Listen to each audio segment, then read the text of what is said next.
Hello, welcome to another episode of our live stream, My Journey to the Trinity.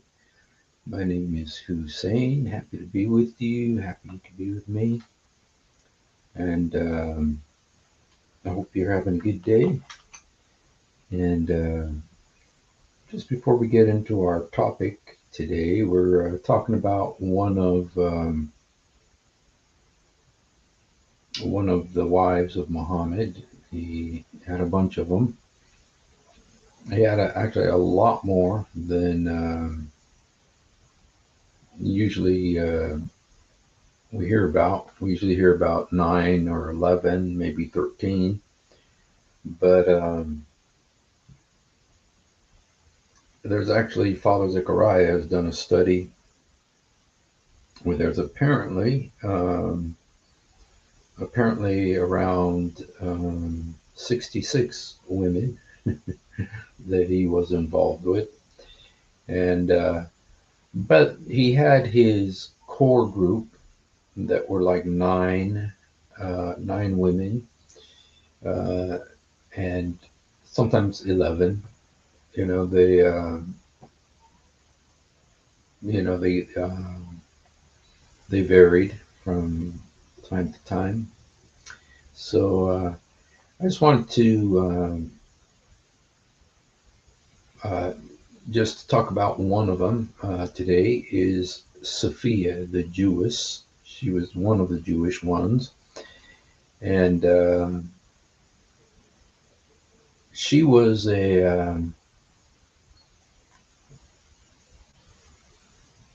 one of the interesting things about her is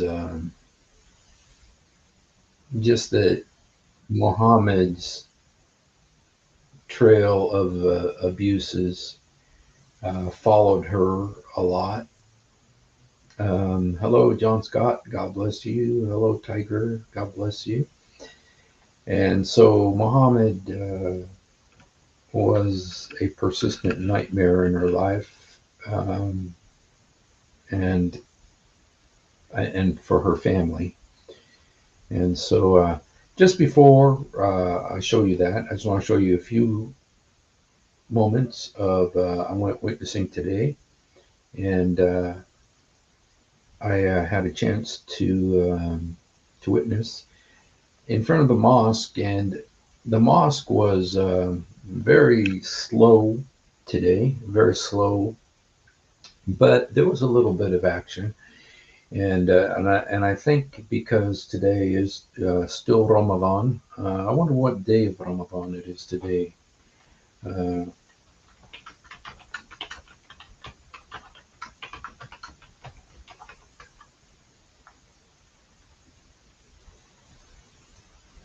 Let me see, the 2026. Um, Today is 21st. No, 21st? Yeah.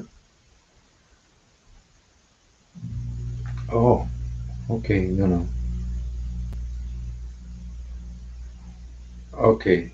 Today, okay, 21st.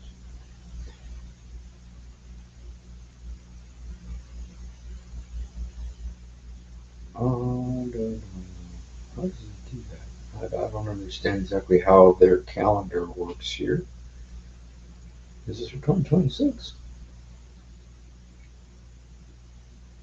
Well, it's not really Ramadan. Ramadan was in February and March. It's, um, I'm not sure exactly. The guy was telling me that it's today, but it's not. So, so I'm not sure exactly.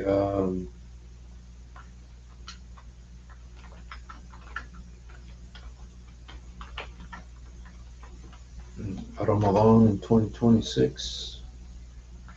The guy at the mosque told me that, but you know what? His English was very bad, and so I may have misunderstood him. Oh, Ramadan began on February 18th. Okay. I think it's Eid al-Adha. I think it's Eid al-Adha. Let me see if I can find that real quick. because I think that's the holiday. I've been hearing about that lately.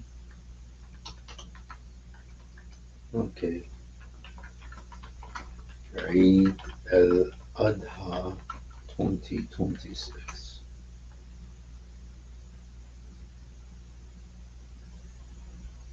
May 27th. Okay, so it'll be next week then. It'll be May. Um, so Eid al-Adha. Eid al-Adha is the one where Muslims believe that Abraham offered his son. Some say it was Ishmael, some say it was Isaac. Islam is unclear. So anyway, but here's just a few seconds of my. When you finish, you come back, okay? Jesus loves you, my friend. The cross, Salib, Salib, yeah? You know Now Salib? this guy was Salib. Bangladeshi. You know This guy Salib? was Bangladeshi. Yeah? Isa, Salib on the cross. So we In Arabic, the word salib is cross. As I was trying to tell him, the cross. He's Bangladeshi, so he doesn't understand the Arabic, and his English was very bad. But he's a really nice guy. I was kind of hoping that Emmanuel Shahid was going to come around, and he did. Yeah, he actually did come around, but it was after this guy left. And so, because I kind of wanted to bring Emmanuel up to speak to him, so can go to Jannah. So we can go to heaven. You can put it on the translator. so anyway, I had a few Kareem. good encounters, opportunities to speak. The language barrier was a real issue today, but I'm glad I got a chance to go out. I like to lift up the cross at least once a week. If I don't, I get frustrated. So, I did it because I got to work tomorrow. Uh, it's easier to go on Thursday night instead of going Friday morning like I usually do. So anyway, so that was kind of where I went witnessing yesterday, today. So anyway, just talk just a little bit today, just kind of a short live stream about Muhammad's 10th wife. Okay, remember his first wife was Khadija. She died while she was alive. He was a very good boy. He did not marry anybody else because he needed her money. Plus, she was his boss. Okay, in more than one way, she was his boss. And then when she did die, um, he first of all married Soda. That's the oldest wife he had, and he was very he was bad to her. He was going to divorce her because she got old and overweight, and then his third wife was Aisha. The 6 year old. So he went from marrying a 50-year-old to marrying a 6 year old, and he was about 50, 53 at the time. And then there was a bunch more, and then finally he got to number 10. Now number 10 is Safiya, and that's who we're talking about today. Safiya bint Huyay. Safiya bint Huyay. Now bint is Arabic for like daughter or girl. They use it. Um, so um, and she was Jewish. Okay, she was Jewish, and so Muhammad, he had his issues in Mecca, and so he fled to Medina.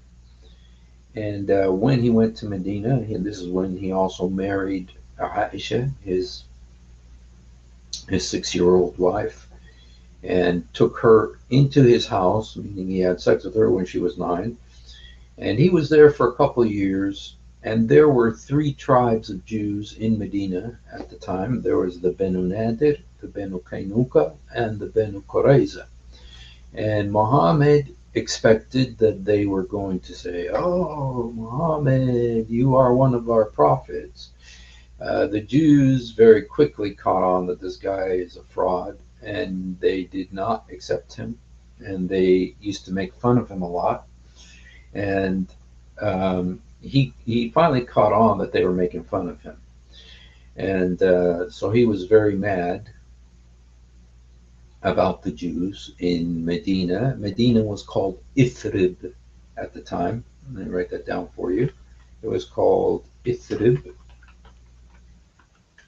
okay, and it was originally a Jewish settlement. And wherever the Jews go, they make it better. Wherever they go, they make it better. And hello, Andrew. God bless you, brother. And so the Jews turned Ithrib into a very prosperous place, Medina, and there was business, lots of prosperity, lots of date trees, and wherever the Jews go, they're like that. They're like the minority group that always prospers. There's not many minority groups that do that. A lot of minority groups, they wherever they go, they make a mess of things. But there are some minority groups that always make it better, and then they always prosper. I kind of think that the Armenians are like that. They always prosper wherever they go. And also, of course, the Jews, wherever they go, they make things better. And they did in Arabia. They made things so much better. And Muhammad was jealous of them. He wanted their prosperity. And so in Ithrib, which was a Jewish settlement, there was the three major tribes, Benu Kainuka, Benu Nadir, and the Benu Qurayza.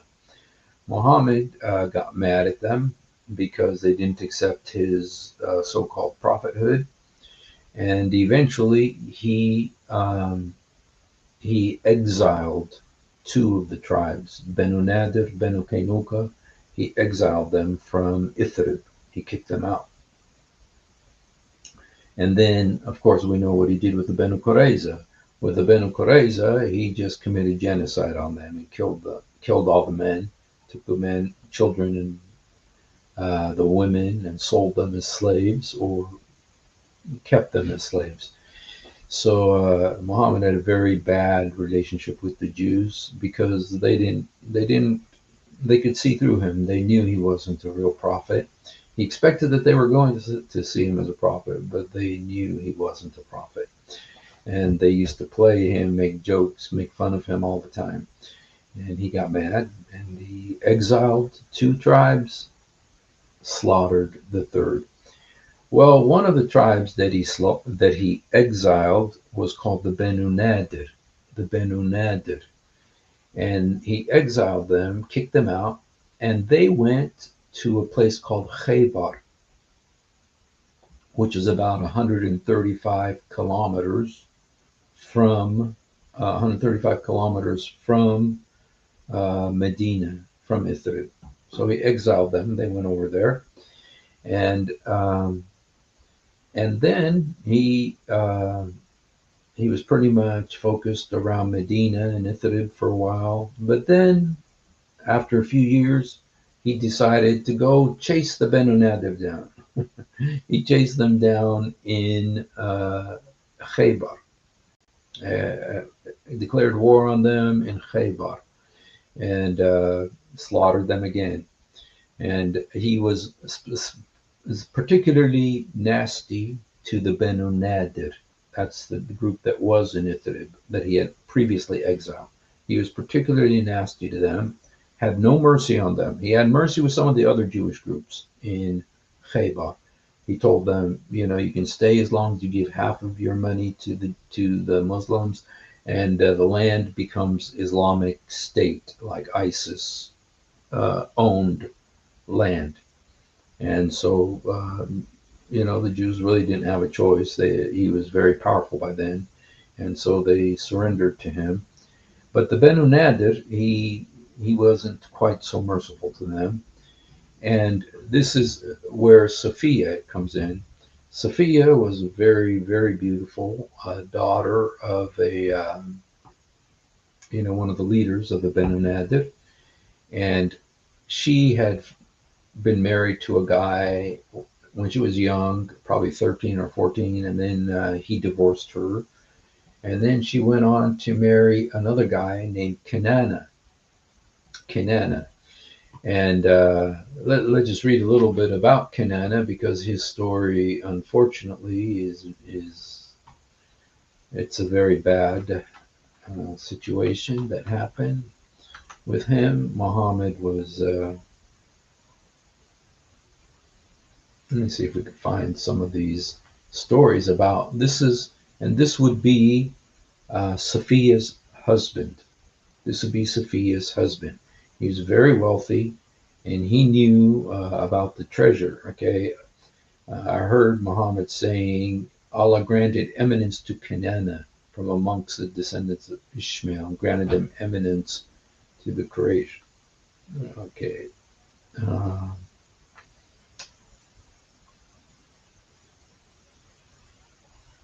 okay.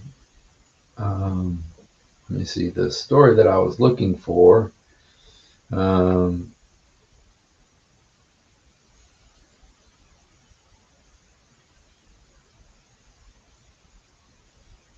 all right.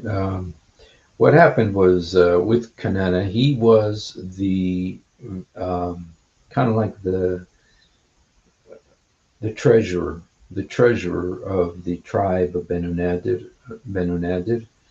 and he knew where there was treasure. Okay, he knew where the treasure was that of the tribe. Okay, and uh, and Muhammad wanted the treasure, but Kanana would not give it to him. And so what Muhammad did is he started a fire on Kanana's chest. He tortured him, and he started a fire on his chest and burned him. And later on, Muhammad would say that that wasn't right because that's the torture of Allah, the fire, and he should not have done that. Um, but he did do it, and he ended up killing him, and he was Safiya's husband. And then Muhammad also had it out for Safiya's father since the days of Ithrib. He didn't like him, and uh, and so he had him executed as well. And then after doing that, he Muhammad told his girlfriend, boyfriend, Dahya Kalbi, told him, "Why don't you just take yourself one of the slaves?" Actually, Dahya asked Muhammad if he could take a slave from the Benu Nadir and Khaybar, and Muhammad said, "Sure, go ahead and take one." And Dahya went and took Safiya because she was so beautiful.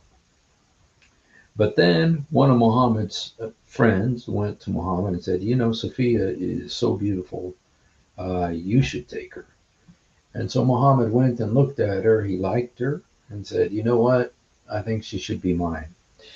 And so Dahya, he bought her from Dahya for 7 slaves. So Muhammad had a bunch of slaves, and he traded 7 of his slaves for Safiya, and he got Safiya, and it was a pretty disgusting situation that happened. He did not wait. In Islam, supposedly you're supposed to wait 3 months after it's called the Iddah. According to Quran 64:5, you're supposed to wait 3 months before you get married to a divorced woman or widow. Muhammad didn't do that with Safiya. You know, he was very attracted to her, and he had sex with her on the way back to Medina, and he set up a tent and had sex with her that night. And and he gave her an offer. Okay, the offer was either you remain a slave or you become a Muslim and we get married. And she said, okay, I'll become a Muslim and we'll get married. Okay.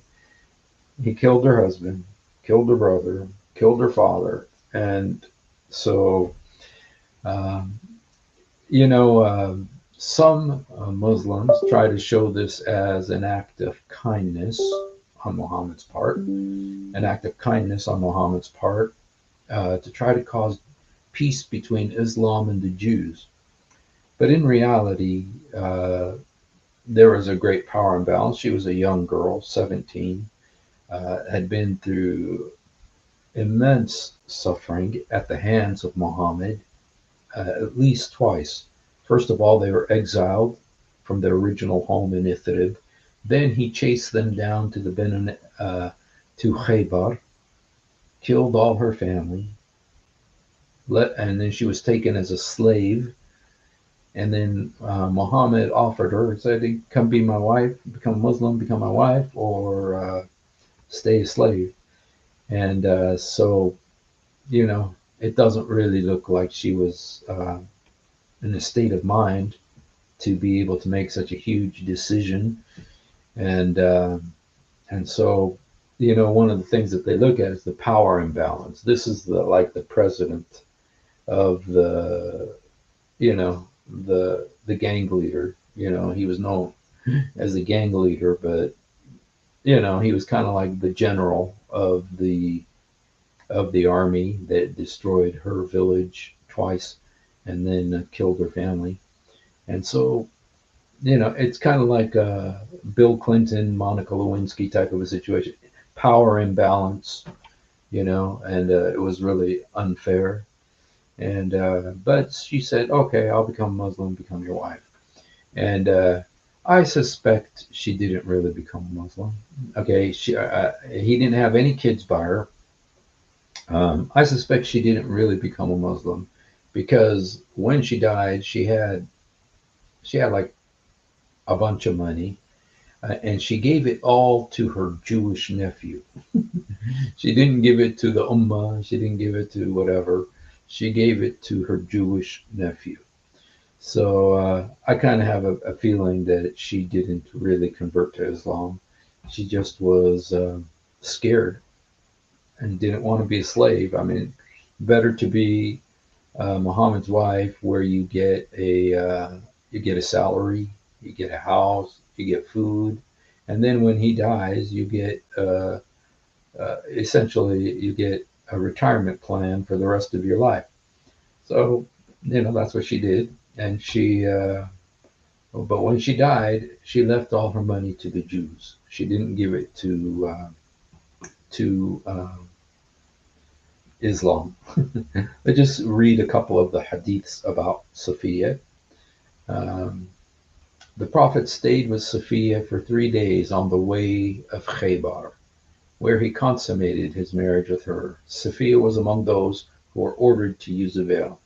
See, this was on the way back from Khaybar after he did his slaughter there, that he took her and set up a tent and consummated it on the way back to Medina. Before he even got back to Medina, he married her, had sex with her in his tent. And some of his soldiers stood around the tent because they were afraid that she would kill him. Because he killed her father, killed her husband, killed her brother, killed her whole family.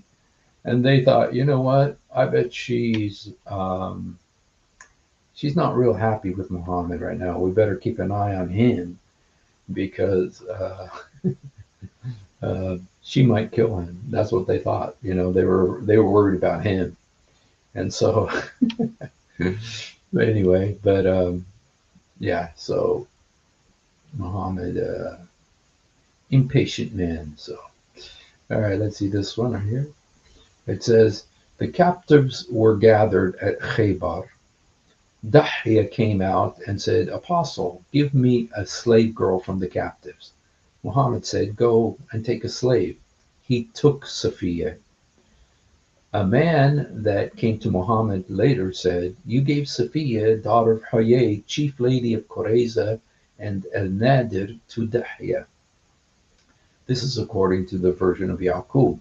Then the agreed version says, "She is worthy of you." He said, "Call him along with her." And then Muhammad looked at her. He said to him, "Take another slave girl from the captives." Muhammad set her free and married her. وتزوجها. Yeah, in Arabic, أعتقها وتزوجها. So he did actually marry her, and he did it fast. Okay, and you see right here it says chief lady of Qurayza. Now Qurayza was the tribe that Muhammad committed genocide on. It's a tribe Muhammad genocided. He killed all the men, like 900 men, and uh, and so well, she was from the Banu Nadir. Why does it say Lady of Qurayza? Because her mother was from the tribe of the Banu Qurayza. So her mother was from the Banu Qurayza. Her father was from the Nadir. Okay, but she was with her father's, tribe. But her mother was from uh, the Qurayza tribe, which was massacred. So there's a lot of headache, lots of bad feelings because of Muhammad. Everything Muhammad did was terrible and very, especially to the Jews. And he was jealous of them and he was angry at them because they didn't accept his prophethood. And they were very smart. And he took all their stories and put them in the Quran, but he wasn't able to control them. And so he was mad about that. So he exiled them or massacred them, one of the two. And so Safiya was, I kind of think Safiya was kind of like Aisha. Aisha caught on to Muhammad being a false prophet early on. She knew he was a fake, especially when, um, somebody came and told her, Mary, the mother of Jesus, could not be the sister of Aaron. And then Aisha said, "You lie," because she believed that the mother of Jesus was a sister of Moses. And then the guy says, "No, there's like 600 years between them." And then Aisha became silent. And I think when she became silent, she realized, Muhammad is stealing all these stories, messing them up, and in reality, he doesn't know this. And she figured out that he was a fake. But she thought, you know what? It's to my benefit to play along with this game and to just go ahead and be his wife, and get the retirement plan and the money. And so she stuck with it, even though I think she knew he was no prophet. As she figured it out. And that's how I feel about Safiya. She knows he's not a prophet. She knows Islam is a fake religion, but it's to her benefit to play along. And at the end, when she died, she gave her money back to the Jews. So, anyway, all right, let's just read one more hadith about her. Okay, let's do this one. Anas said a beautiful slave girl fell to Dahiyah. Muhammad purchased her for 7 slaves. He then gave her to Sulaim to decorate her and prepare her for marriage. The narrator said, I think she, Safiya, daughter of Huyay, should pass her waiting period in Sulaim's house. Okay, let me see. I want to see this. Salim, تصنعها وتهيئها قال حماد وحسبة قال تعتد في بيتها Safiya bint Huyay. Yeah. So she kind of had an accelerated iddah, and he got married to her very quickly. So anyway, that's number 10. His number 10 wife. Okay, of his many wives, this was number 10. And let me just send this. I just want to show you guys this. Muhammad was, even though he had a lot of wives, he was not very romantic with them. Okay, And I just wanted to show you the hadith about this. Let me show you this. This is by Jalaluddin Suyuti.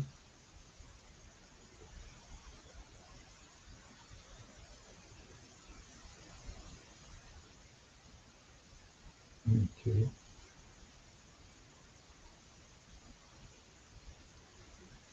Okay. Let me just show you this here. Jalaluddin Suyuti is very highly regarded, you guys, um, by scholars. So, okay, Suyuti's book is called The Prophetic Medicine. According to Abu Huraira, the Prophet once complained to Jibril that he could not have sexual intercourse often enough. What? Replied the angel. Why do you not eat harissa? There is the strength of 40 men in this dish. Harissa is a tasty meat dish.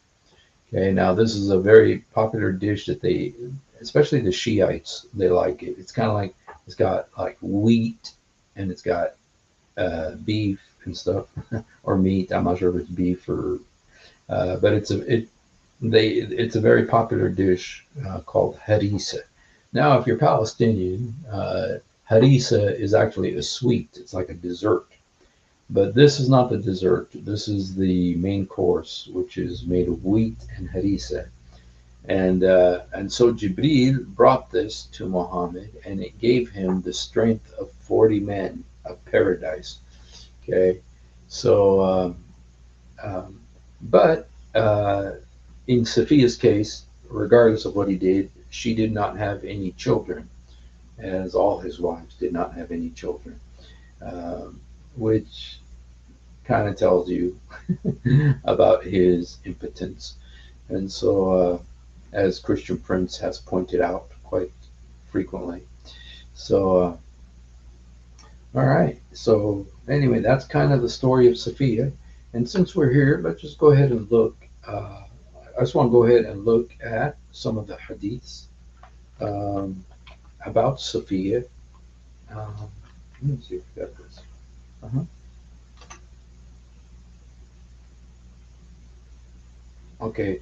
There was, I just want to make clarify that quite often there is the confusion between Safiya and the one who um, poisoned Muhammad. Uh, there was another Jewess that brought poisoned meat and served it to Muhammad. Okay, so the Jewish Jewess presented poisoned sheep to Muhammad, and Muhammad did not interfere with her. Poisoned the Prophet, was a sister of Marhab. Okay, now let's see. Okay, the old Jewish, it's kind of wonder what her name was because I've heard different things about. Here it is again. The Jewish brought poisoned sheep. Okay, uh,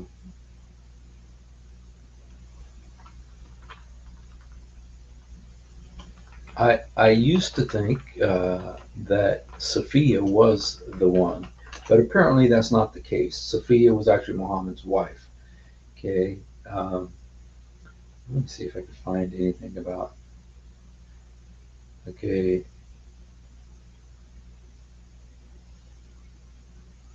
okay, it doesn't. It just says here that there was a Jewess, but it doesn't say her name. Okay, okay, but it was one from Khaybar. Jabir say a Jewess from the inhabitants of Khaybar poisoned a roasted sheep and presented it to Muhammad. Okay, and so, but apparently this is not Safiya. Okay, something and called her. He said to her, "Have you poisoned the sheep?" The Jewish replied, "Was who has informed you?" He said, "The foreleg which I have in my hand informed me." She said, "Yes."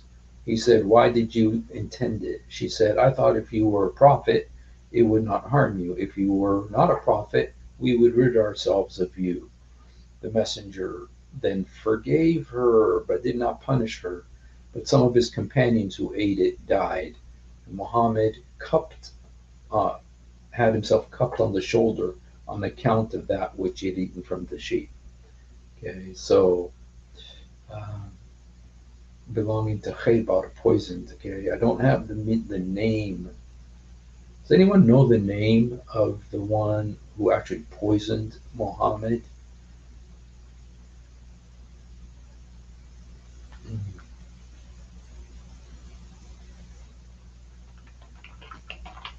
Name of Jewess who poisoned Muhammad.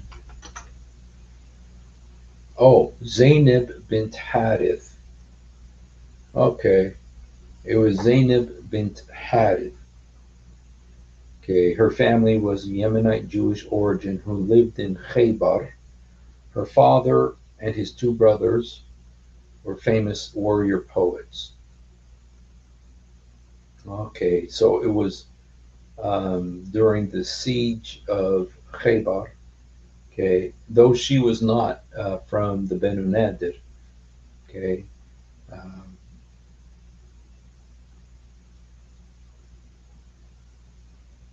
okay. Zainab asked what Muhammad's favorite food was. On hearing the shoulder of lamb, she killed the lamb. Some say a goat from her flock, seasoned the shoulder with deadly poison, and roasted it. The treaty negotiations were finished. Zainab pushed her way to Muhammad's presence and offered him the meal as a gift. According to Ibn Ishaq, when Muhammad rested, Zainab, the wife of Salam Mishkam, prepared the roast lamb, having first inquired what joint he preferred. When she learned it was the shoulder, she put a lot of poison in it and poisoned the whole lamb. Then she brought it and placed it before him.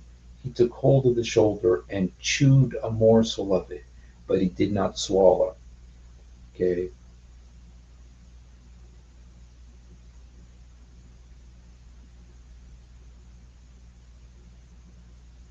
okay.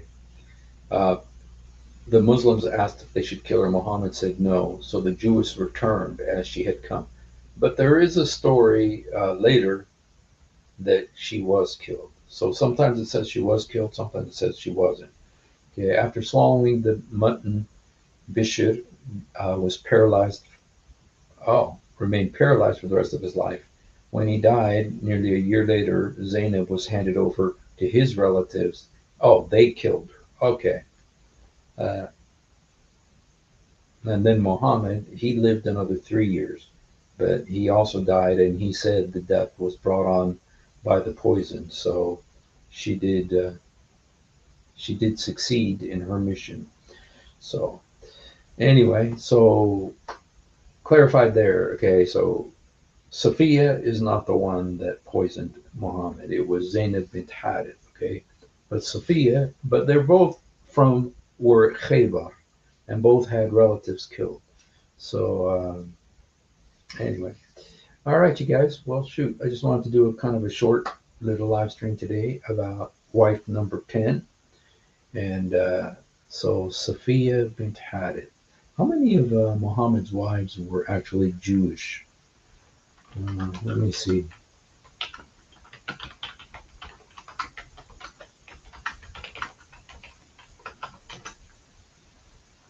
During his lifetime, Muhammad married 12 different wives. Among them, two were Jewish, Rayhana bint Zayd and Safiya bint Hayy. Uh, so Muhammad killed their husbands and then married them. Uh, yeah. You know, Muslims often say that he did this as a mercy that he would marry them. But in reality, he may, he's the one who turned them into widows and then married them. So, all right, you guys. Well, we're going to go ahead and end it today. And let me just put this, in case we do have a Muslim here who would like to come up, in case there's a Muslim here who would like to come up and defend the Prophet of Islam, here's the link. I'll wait a few minutes, see if anybody would like to come up. And yeah, I had a when I was out at the mosque talking with these guys.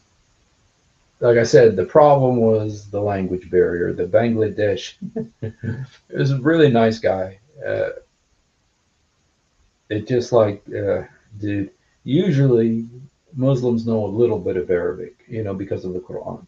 But this guy didn't know hardly nothing. So it was real difficult. I was kind of hoping Emmanuel would come up so he could talk to him. So maybe next time. And uh,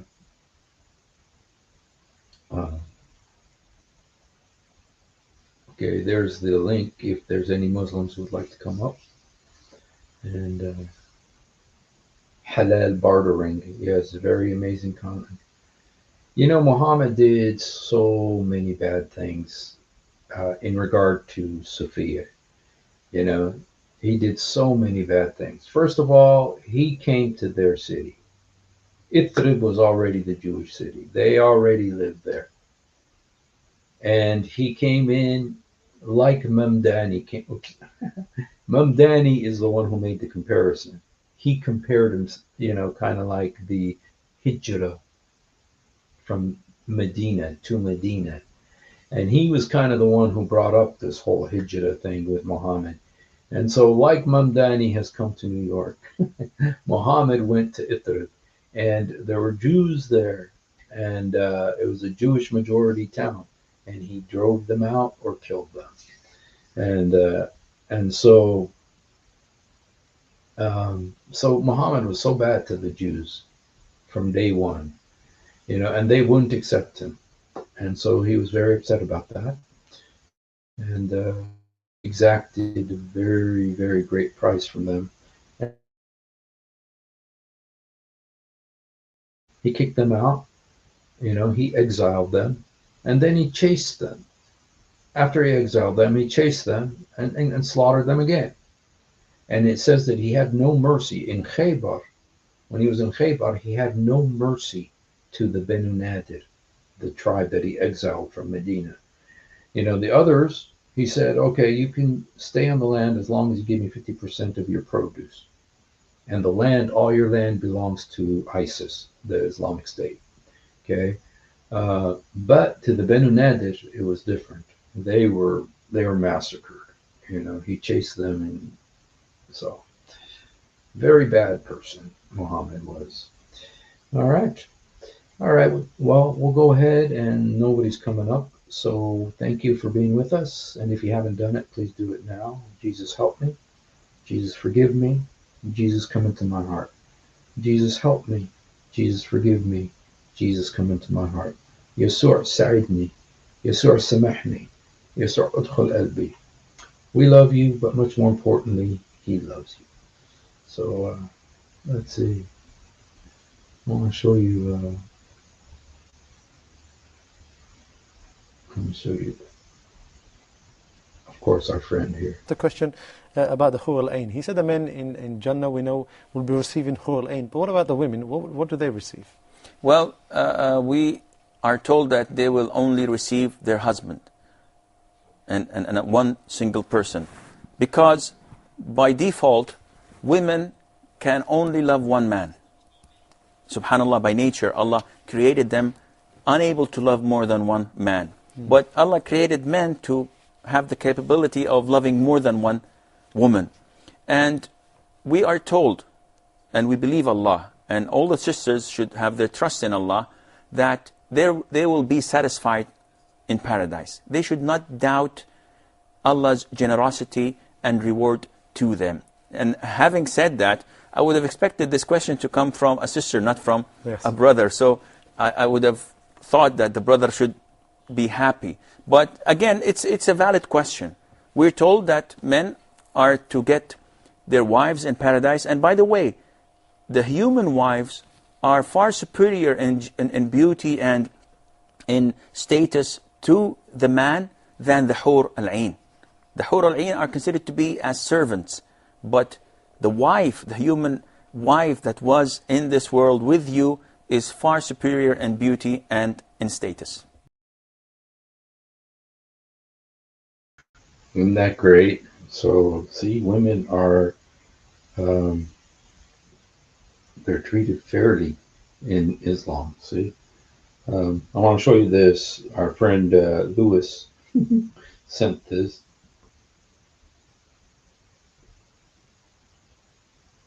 Okay, let me just show this to you before we close up shop here tonight.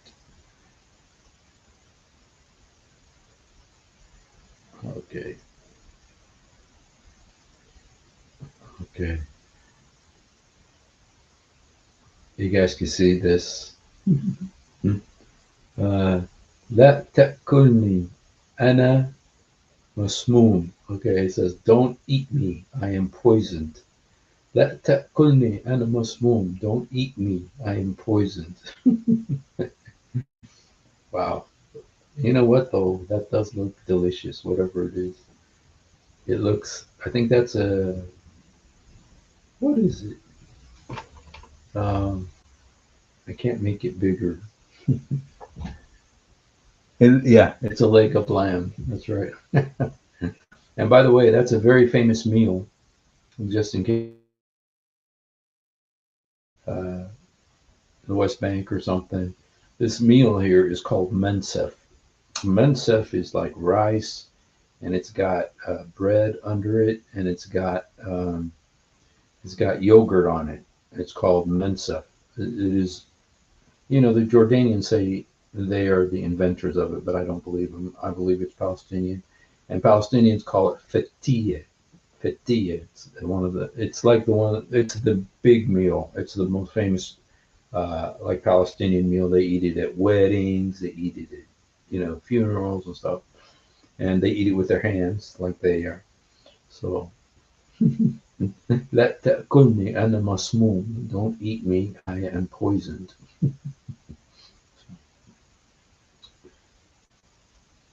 All right, my friends. Thank you for being with us. Have a wonderful night. God bless you. Thanks.